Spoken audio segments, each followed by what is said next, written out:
So I just got back onto YouTube after I don't know, a couple of days away, and I did a video on what was it called, by people who have had an eating disorder for longer, often recover faster. There's a lot of comments on that, and it seems that there's a few of you that have actually, like, you know, got in touch with each other and support, you know, like, because it seems like there's quite a community of people that I don't know, over the age of 30 with eating disorders. I mean, I know that there's plenty of people over the age of 30 with eating disorders, but I guess a lot of you watching this YouTube channel probably wouldn't have known that, because you're you, and then you're just assuming, well, of course everybody else on here is 15. And then I think that what's happened is a lot of you discovered, oh, okay, there's a lot of 50, 60 plus people watching this.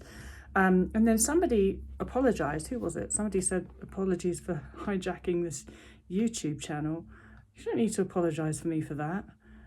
Like, you can hijack it as much as you like, with that sort of thing. At least I think it's fantastic, absolutely fantastic. It was Kate that said apologies for hacking the YouTube channel. Yeah, I do think that it's absolutely something that I think needs to be developed. I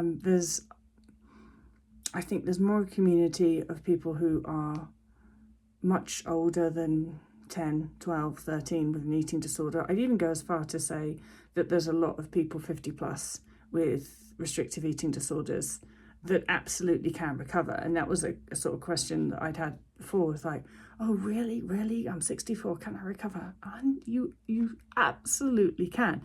And it upsets me that that's a question or an assumption that people have, that because they're over the age of 60, then it's just not even worth trying to recover, is it? No, it really is. Like, you can totally do it. And then somebody else commented that they were, I think they said they were 85% of the way to full recovery, they thought, and in their 60s, and had an eating disorder for over 20 years. So I just think it could be a wonderful thing if a lot of you who are in that age bracket and have had an eating disorder for a really long time and have maybe thought, it's not really worth me recovering, if we could build some kind of community around that.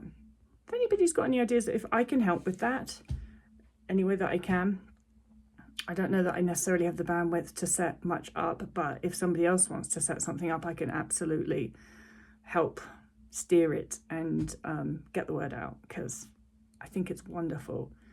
And I don't know, I always feel like the longer somebody's had an eating disorder and the older they are, like, the more you just got to get it done now. You've got to get recovery done now, because you've still got time left to enjoy having a life without an eating disorder. That is a beautiful thing. All right, bye.